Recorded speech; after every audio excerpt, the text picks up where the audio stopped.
I'm passing through Uganda for a few days to visit my husband, Dr. Kizza Besigye, in Luzira prison. I'm on my way back now. I visited him 2 times. I am angry at his situation. Dr. Kizza Besigye is 69 years old. He was abducted in November from Kenya. That was a breach of international law and national law. Brought across the border and thrown before the military court. He's a civilian. We challenged that in court. The Supreme Court ruled that he should not be tried. No one should be tried. No one who's a civilian should be tried by the military. He was not released. There was an order to transfer his matter before the civilian courts, but he had first to go on hunger strike because he was being held with no charge before his case was brought before the civilian courts. It's 6 months now. He has applied for bail. He has been denied bail. He has now applied for mandatory bail. It's a right. He's been in jail for more than 180 days. And the courts are playing games and will not give it to him. Every rule in the book seems to be broken when it comes to Dr. Kizza Besigye. His rights as a human being are being violated. In the prison where he is, this is a man who's 69. He is locked up in a tiny cell that has a little kamori. Up, doesn't bring in enough light. He's only allowed into a small space that's about a half of this size. This small area we are in. It is concrete, cement. There are no chairs there.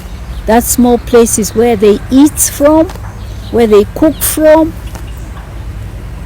About 15 other prisoners there with him. The 15 others are suspected to be terrorists, to be from ADF. They have denied that. Some of them have been in that prison for more than 10 years. 10 years. They've never been in court. They were just dumped there and forgotten there.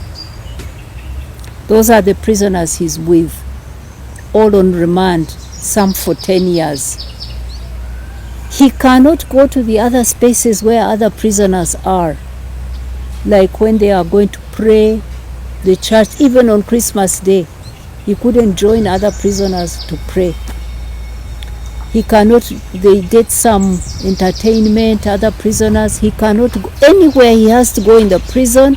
He's accompanied by 2 guards. The 2 guards have to make sure that Dr. Besigye doesn't speak to any other prisoner. He is not allowed. Recently, something funny even happened. The guard was guarding him while he's talking to his visitors.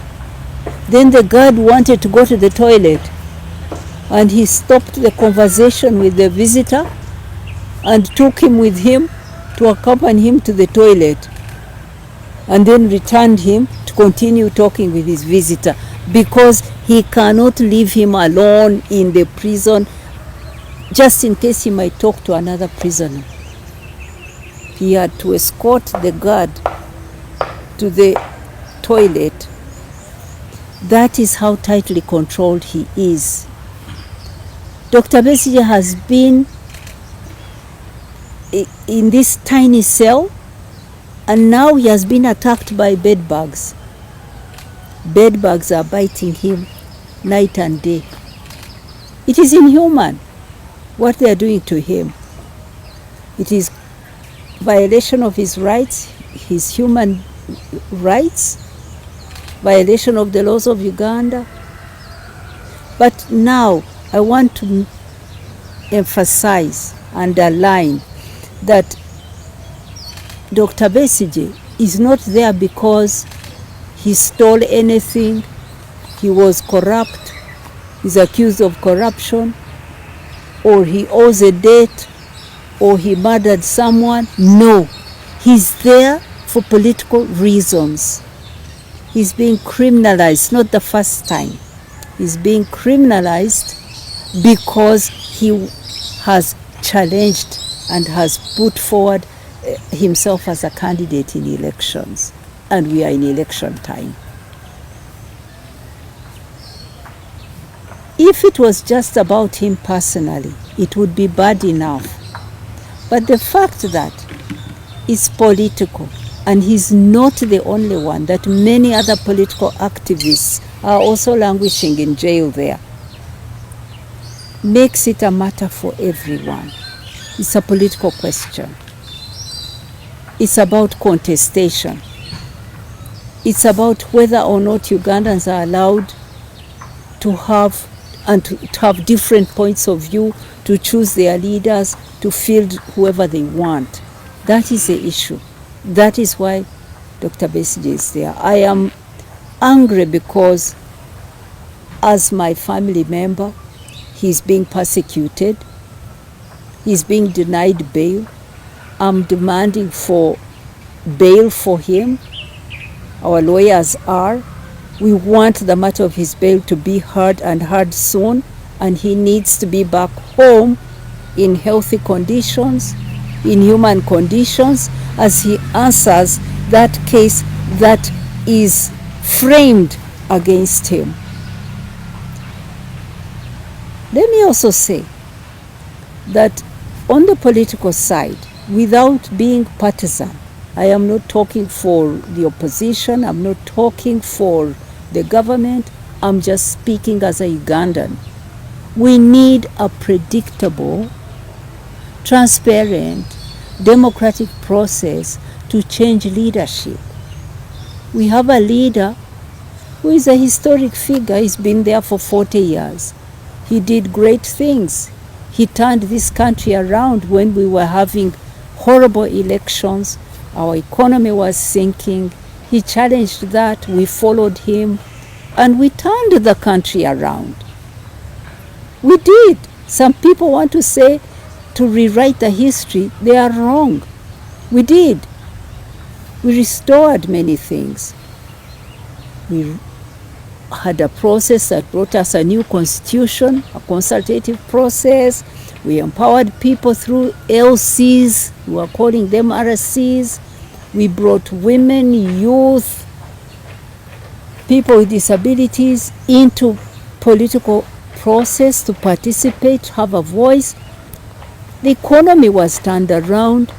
We arrived here when there was no sugar in the shops, nothing. Brought back Indians, restored manufacturing, and many good things happened. But today, we are back in a political stalemate.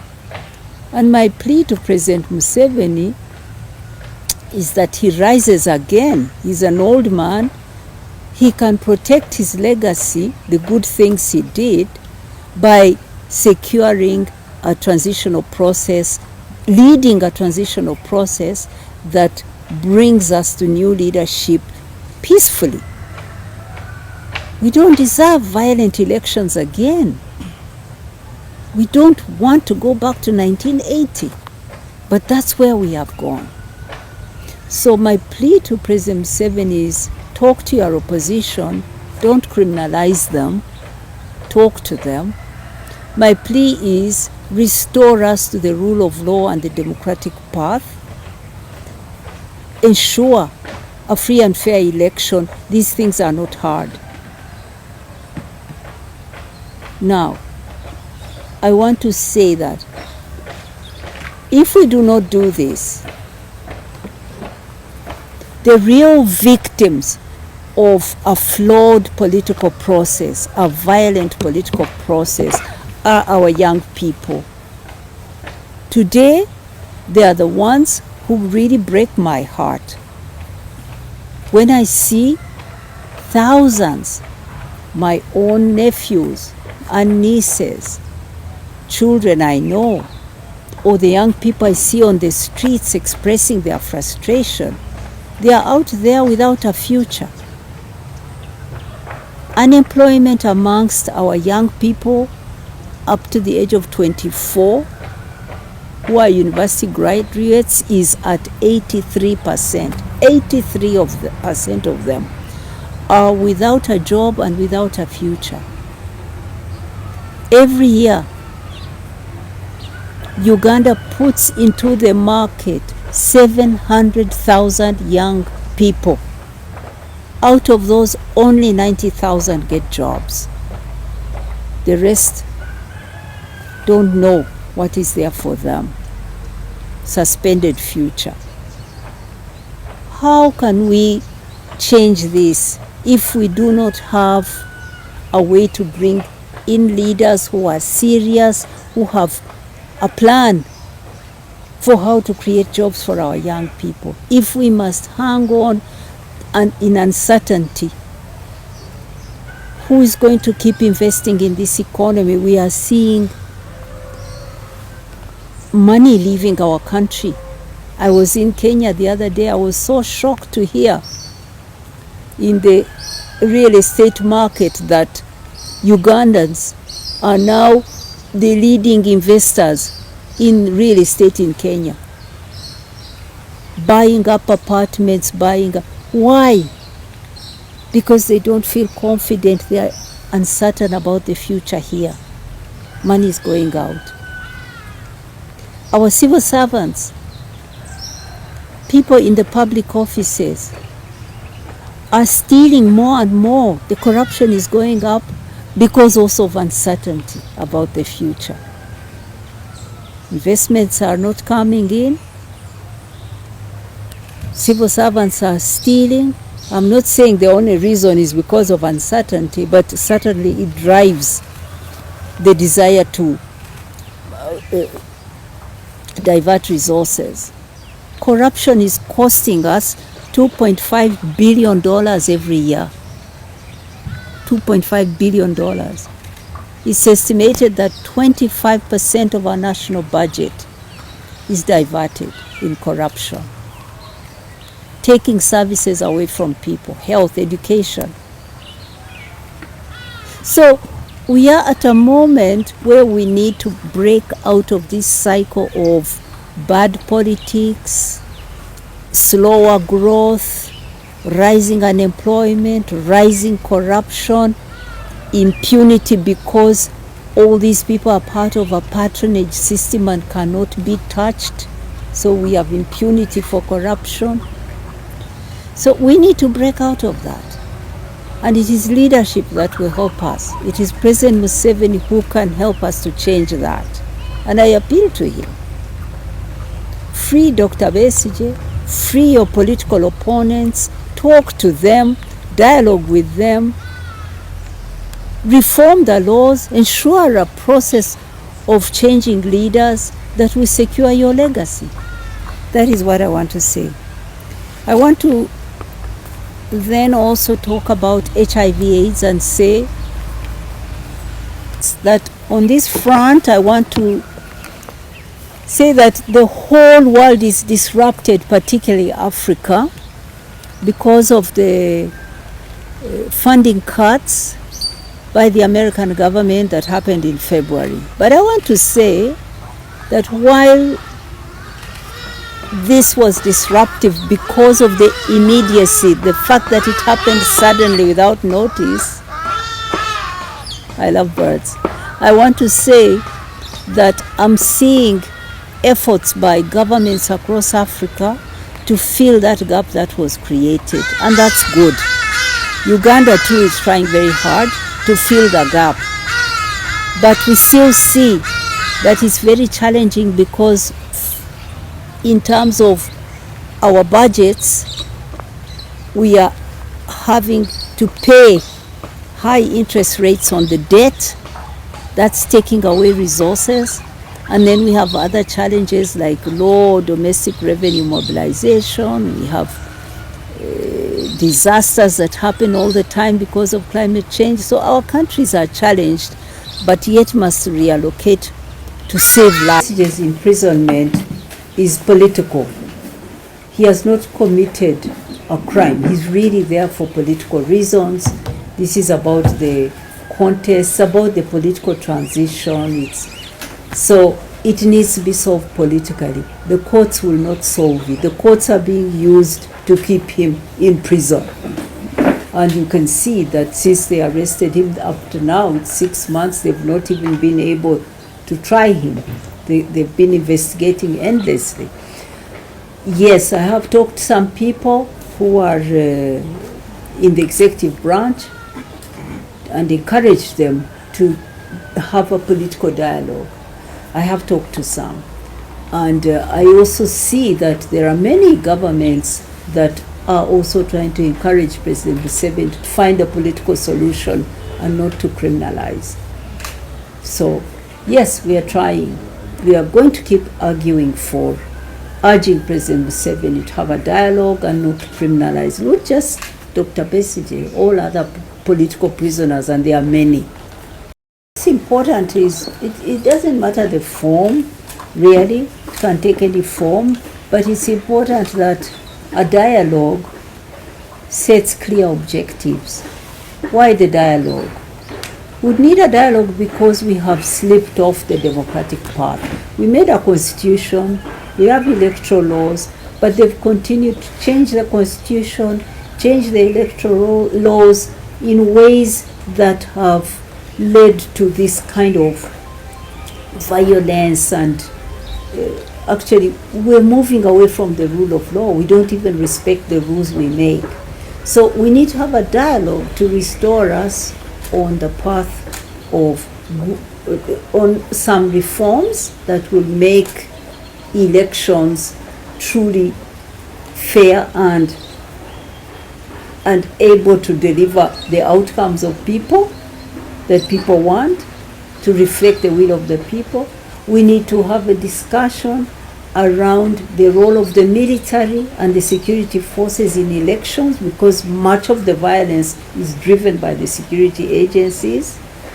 We need to have a dialogue regarding the use of money and bribery in elections.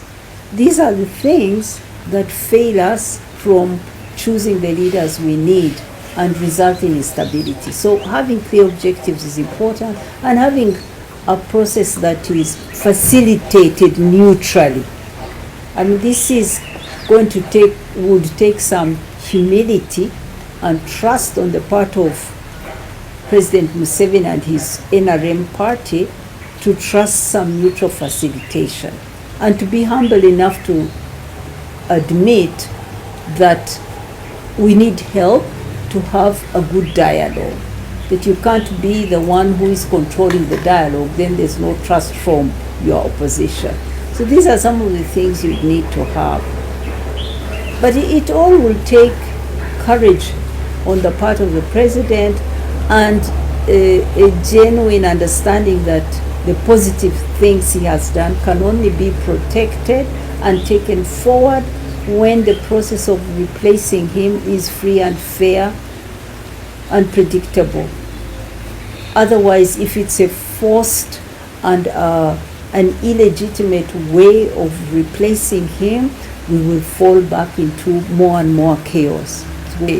Dr. Kizza Besigye has, I don't think it's ever happened before that there is a case, a criminal case against someone, and there's such a huge team of lawyers offering themselves for free, pro bono, to defend an individual charged with a criminal case. I don't think it's ever happened. There are more than 50 Ugandan lawyers who have offered themselves and are fighting this case. They are joined by lawyers from the region. They keep coming each time he's appearing, from Kenya, from Tanzania, from even as far as the Comoros. There are international lawyers behind this case, international human rights organizations putting themselves forward to support him, to fight his case, because they see the injustice of it and they see the political implications for Uganda and even for the region. So there's a lot of interest and a lot of support. He has applied for bail twice, and each time they are deflecting, and we know why. President Museveni himself has said openly that he must not be given bail.